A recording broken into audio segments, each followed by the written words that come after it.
Hi everyone, welcome. We're here at the iwMyeloma meeting in Miami 2026, and we just completed a session recapping some of the interesting ongoing research that is coordinated by the MMRF, and I'm here with a group of clinician scientists who've just gone through some really interesting stuff. So I'm George Mulligan at the MMRF. I'm the Chief Scientific Officer there, and we're joined by... I'm Ben Derman. I'm the Director of the Myeloma Program at the University of Chicago.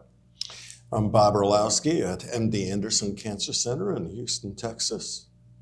My name is Hearn Jay Cho. I'm the Chief Medical Officer for the Multiple Myeloma Research Foundation. I'm Dr Acharya from the foundation as well. Great. So in this session, we first recapped a couple of different translational stories covering some immune function and activity of Daratumumab in multiple myeloma, and then transition to a discussion of how this can be implemented into clinical practice, and particularly in the setting of high risk. So I'll turn it over to some of my colleagues to share some of their presentations at this session, starting with Dr. Orlowski. Well, thank you very much. We were part of an analysis of patient samples comparing folks who got Daratumumab, of course an anti-CD38 antibody, versus patients who did not. And we found a couple of interesting differences, which included changes in NK, or natural killer cells, where it looked like a drop in those cell types, which are part of the immune response, was linked to exposure and potentially also response to Dara. And then there was a type of CD8 positive T cell that has cytotoxic killing and is not exhausted, whose numbers were augmented as a result of Dara, and that could be an indicator of response. And beyond just telling us more about how Daratumumab works, I think the data will be interesting because if it can be validated, we can look for these changes early on in patients, and maybe for those who don't have them, we can look either to switch away or to think about combinations with Dara to try to augment their response. So it would be a way to do response-adapted therapy as early as possible. Thanks, Bob. Chuck, can you tell us a little bit about the research you described? Absolutely. So I have the privilege of sharing some of the work that our Immuno-oncology Consortium has been working on. The interesting results, particularly with respect to plasma cells that we've identified within the CD138 negative populations of immune cells. As we were trying to understand the impact of tumor microenvironment and the patient outcomes following standard of care therapies in COMPASS data, we observed that plasma cells also play an important role, particularly when they're communicating with immune cells. And we've identified a group of plasma cells that might be resistant to standard of care therapies, and we've also figured out a way to map how B cells are creating a lineage going from naive B cells all the way to plasma cells. So one of the questions we can be asking is that when you find these resistant plasma clones in this Gemisch single cell atlas, is there a way we can identify cell surface markers indicative of immune checkpoints, particularly PD1 and like 3 TIGIT for which we already have therapies, particularly in solid tumor? Can we identify patients who are expressing these markers only to appropriately find these patients who don't respond to immune agents that are being currently given? And is it possible for us to measure these checkpoints in these patients? And these are the things that we have been asking of this data, and these are the things that we are trying to arrive at. Great, thank you, Chuck. So a good description of how certain translational work can inform clinical strategies, and that's a key theme of our foundation, is that our consortium works fluidly between the translational space and the clinical space. So we've invited Dr. Derman here to describe one of the most recent clinical trials that we're setting up in the foundation. Yeah, I was really excited to talk about the Horizon 2 trial, which is an adaptive platform trial through the Multiple Myeloma Research Consortium. And really what we're doing is focusing on this subset of myeloma that's a really big unmet need right now, which is high-risk myeloma.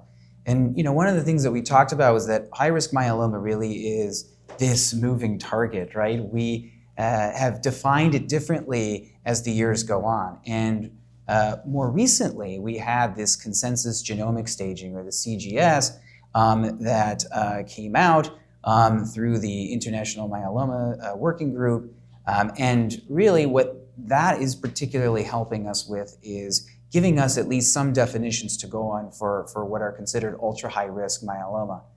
And what our trial is really trying to do is create an enrichment trial to be able to give patients these bold, innovative designs to be able to enroll into. So the first thing we had to do is come up with a control arm. And there actually was some really good consensus among all the investigators as far as what that control arm should be. In this case, it's going to be isatuximab and KRD as part of induction with a stem cell transplant, followed by a consolidation piece and maintenance therapy. And then we've also layered in several investigational arms as time goes on. And the idea here is to really be able to adjust these platforms as we learn more about what is going to really be the most promising therapies. So one of the most promising right now is really in the age of BCMA-directed therapies, in particular bispecific antibodies. And so our first investigational arm that we're going to be looking at is linvoseltamab with KRD. So really using the same KRD backbone that many of us are using in clinic right now for high-risk disease and adding in linvoseltamab. This is still going to be with transplant and then a maintenance strategy as well after that, including linvoseltamab. So we're really excited to get that going, and we expect to be enrolling our first patient in May. So this is a very exciting, and I think really is going to be able to put together a lot of the insights that the MMRF and the MMRC has garnered over the years.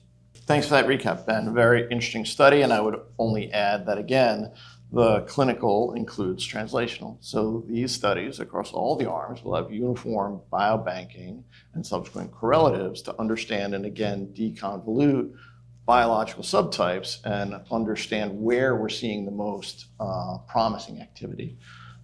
So again, Dr. Cho, maybe you could comment on how this is innovative in the face of prior studies or investigational initiated studies that tend to be single arm, and elaborate, please.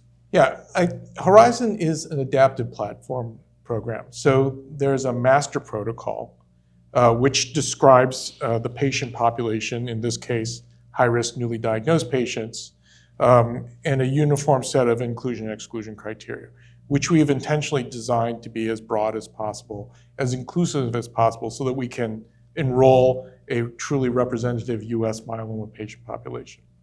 But patients who sign consent for the master protocol and are screened and enrolled in the trial will then be randomized to one of several arms. There's either the control arm that Dr. Derman described, or one of several investigational arms that we foresee are going to go into the program.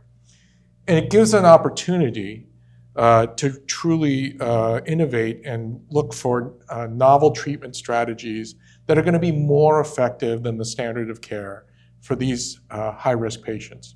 And as you heard, Dr. Orlowski and Dr. Acharya describing translational research, which has given us a scientific basis to formulate novel treatment strategies, right? Using the discoveries from the laboratory where we have potential therapeutic interventions, putting them together in a novel platform, as Dr. Derman described, and really innovating.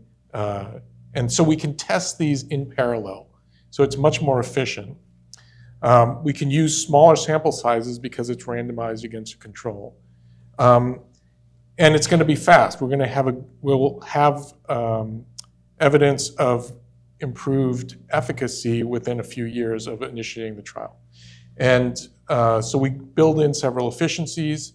We have speed. We have an outstanding network of clinical sites where we conduct these trials.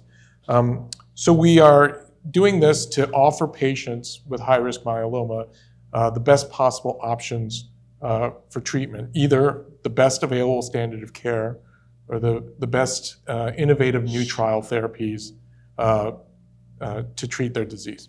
So it's purpose-built for that. Thank you for that. And maybe I'll ask you, Dr. Orlowski, to elaborate on what you think maybe are the pros and cons of this, or this opportunity at this moment in time in myeloma.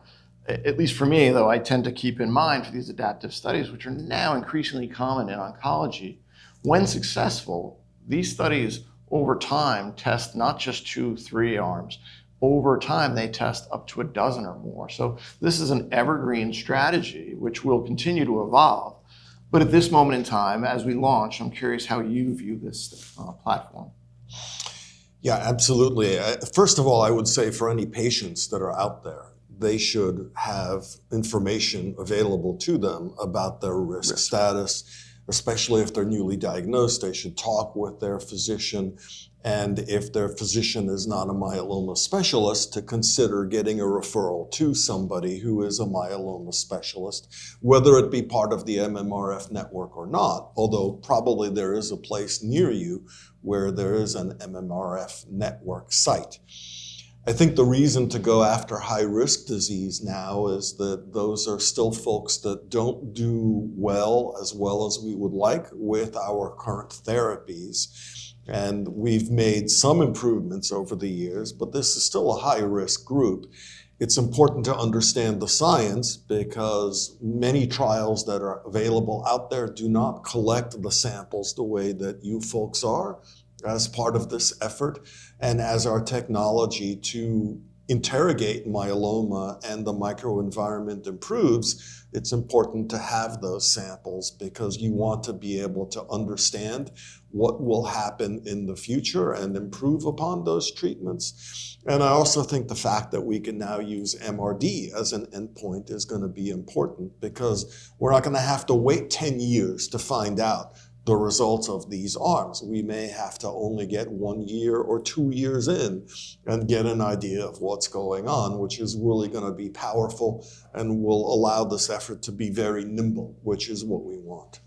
Excellent. Yeah, I think that's a great point around, again, one of the fundamentals of MMRF is to try to bring urgency to everything that we do. And so in this setting, when you have potentially rapid readouts around innovative designs, we're able to get to answers with our biopharma partners and with our patients who work with us. And that's really, I think, what each of us as researchers want in myeloma is faster answers and to test the many combination strategies that are out there.